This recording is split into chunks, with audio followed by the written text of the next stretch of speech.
Hello beautiful humans, it is Wisdom Wednesday. It's Ros Loxton here. I'm inviting you into this container to bring a situation, a challenge, a subject into this container today to give you a fresh perspective and some fresh information to bring to your thinking or to bring to your consideration for a current situation that you are experiencing. So I love to use the Wisdom of the Oracle deck to give us a message. I'm not a clairvoyant, but these beautiful cards have such delicious messages in them that we can use in this kind of platform, in this kind of way.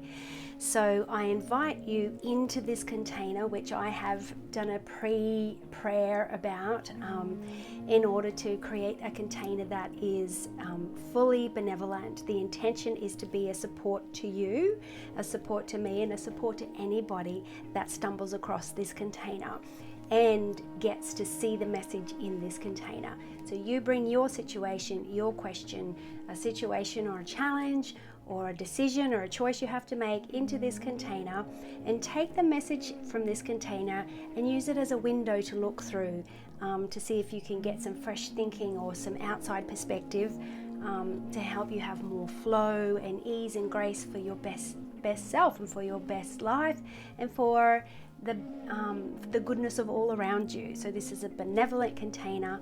I request divine support. I request divine protection of this container, that it stays protected against any negative or sabotaging energies, that this is a purely benevolent, loving, positive container to help to give us some insight and some fresh perspective for our best self, for our best life. And so on that note, I will get shuffling. If we've got a jumper straight away, so I'll take that one. I didn't even have to shuffle much. And so the card that jumped is Mending, but it was in this position, so we'll just take note of that because it's in a protective position. So Mending.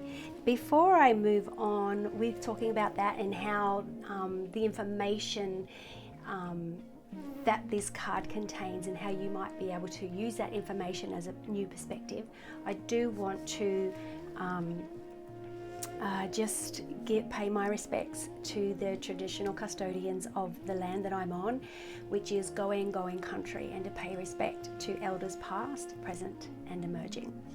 And so Mending, it's number 52. Today is Wednesday, June the 12th. 2024, if you're into numbers. New moon in Virgo. I don't understand all the moon stuff, but I like to just pop bits of information in there in case you are interested. So let's have a look. Mending. What might this mean, and how might this perspective be something you could contemplate to address your current choice, decision, situation, challenge, or whatever it is that you're bringing into this container today. So it's number 52. That must be the last card, maybe. How many are in this deck? 52. Mending. Okay, so the essential meaning: forgiveness, making amends, and healing after arguments. There's so much to say around this. This is poignant. This is an extremely current, present theme. And so where is it that mending is something that you could use as a filter for yourself, for a situation? Sometimes we need to mend something from yesteryear so that we can deal with something that's in our current moment. That's what I mean by it's sort of big and wide. It's a really complex theme for us to, as a window to look through, as a theme to contemplate information through.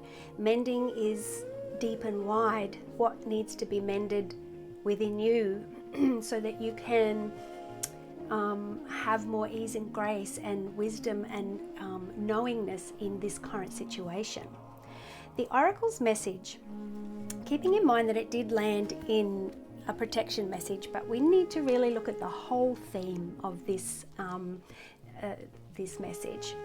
So the Oracle's message is, each time we are hurt and allow the hurt to pass through us without understanding and without integration, we accumulate an unwanted burden. You know, we get little samskaras, we get little wounds and hardnesses within our biology, within our energy and our vibration. Little hard spots which become triggers, they become blocks, they become anchors, and they give us a false read on our true self. This keeps us chained to the very things we need to heal. The pain, the memories, the echoes of resentments, the arguments that we rehearse over and over. Now's the time for mending rifts, healing wounds, and letting go of old hurts in order to reclaim your real power. There's all those little blocks and all those little samskaras and all those densities of old hurts that we turn into something, you know, and it forms a part of our character and a part of our vibrational state. And then it does block our true potential. It's not really easy to let go of those. It's not really easy to understand where they started, where they came from, and some of them we feel really justified in hanging on to. But if you want to hang on to it, it's kind of like you drink the poison and expect somebody else to get the result of that poison. So, and this morning I was speaking to somebody who's very close to me who is very ill, and they live with somebody else that they have so much bitterness toward, and the bitterness is eating them up, and I think really aggravating the disease that they're struggling with. Could even be a part of the seed that the disease grew from. And you know, I was talking to them and they were so bitter, and the venom and the spit about how shit that this person is and how selfish they are. And even when I tried to sort of say, you know, the way that you hold that information in your body, if you let that go, it would be much better for your health and your healing.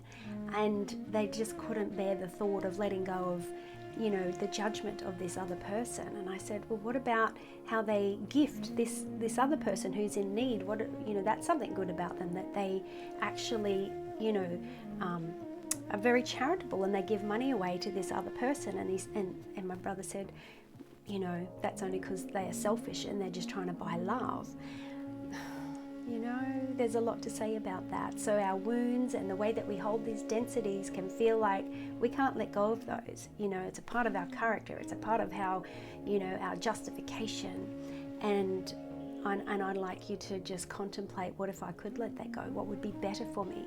How could my true potential and my true power and my truth and my heart and soul and my wisdoms that I don't get a chance to activate, what if they could activate? What if I could let go of the way I'm holding on to that information in order to let peace and healing and love and a different flowing of vibrational energy to come into your whole biology? Now the relationship message is, you've come to a place where forgiveness is necessary if you're to move forward. Separate or together, you and the other person are still experiencing the effects of a hurt that is impacting everything you do, even if you're not aware of it. The energy needs to clear, which is what I'm trying to say. The energy just needs to clear. However you do that, however you let go of that. What must you do to bridge the gap? You have the power to heal the wounds. Ask yourself, what would love do? What would love do? How would love respond? Only good will come of forgiveness and an honest redress. You might need help with that, you know, and reach out if you do, because that's my bag, that's my, you know, that is my medicine. That's something I can very much help you with. The prosperity message. Everyone makes mistakes, especially when you want something very badly. You may come to realize that in chasing after a pretty shiny thing, you lost sight of the long term, the big picture, sustainable prosperity. Sometimes you make choices that look good at first, but ultimately lead to loss or failure. You know, you try so hard, you work, that maybe you don't feed another relationship that also needs an equal amount of your attention and your energy, and that other relationship or that other business or that other entity withers because you've spent so much of your energy and time over here. The journey, where did I get up to there? Don't blame yourself. Don't blame anyone.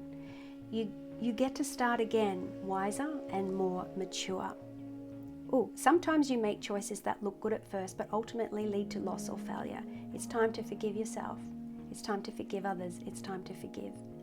The journey to true abundance, it can be bumpy. Okay, we can do hard things.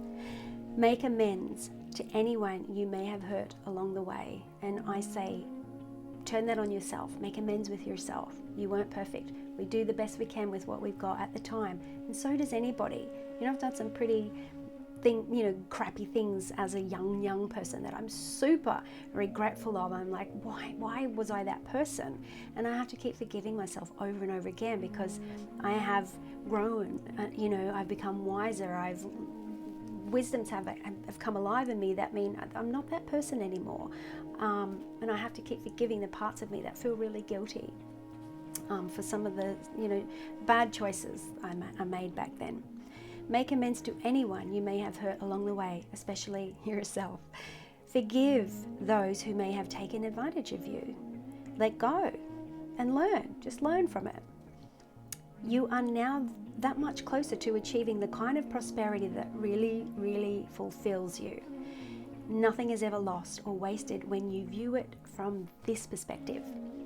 Now, the protection message, which we need to just keep a keen eye on, because that's the position the card came out in. Heartbreak is a strange healer of souls. And I want you to keep open-minded with this message, because it's not necessarily, I'm not bringing it to the table as a really specific, focused message. I'm saying, here is a perspective or a window to look through if you're in a current situation that you are experiencing. And how might the essence of this message be a part of what you need to work through right now? Our grief strips away our masks and loosens our tight hold on our separateness, where we view ourselves as I and the world as it. Loss allows us to see ourselves as a part of the bigger scheme, the larger scheme, opening us up to sympathy, empathy, and dependence on others in the moment when we can't hold ourselves together by ourselves. And it leads us to become one with the greater whole again. Well, everything is happening everywhere all at once. It's the butterfly effect. Everything is happening everywhere all at once, and people are all making choices and actions and putting vibrational energy out into the world because of what they're dealing with right now. And you are a part of that, and I am a part of that.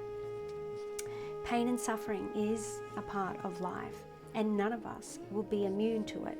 You can view this loss, this pain, this dissonance as a way back to your divine, as a way back to your soul, as a way back to source. Let your sorrow break your heart wide open. Let go of the hardness around your heart. You will never be left behind. You are loved. Now, more than ever, by Spirit, who does not want you to feel alone. One day you will look back and know this is truth. So I hope that message really does give you a broader perspective to contemplate your current situation through. If there is anything about that you would like a bit more information on, if you would like to get supported by anything you're going through at the moment, just reach out to me, private message me. I'll put a link in this post too. So if you would like to have a one-on-one session with me, we can do that. I would love to hold space and support you with whatever you're going through, to coach you or to nurture something that you need to process and you don't know how to hold it, in your body and in your mind. And we can definitely use the oracle cards to kind of help give us fresh perspectives, or we don't have to use those. We can just tap into our connection together. no further ado, I will see you next Wednesday for the next Wisdom Wednesday oracle card. Until then, I wish you big encouragement for your very best self and for your best life. Sending you really big love. Bye for now.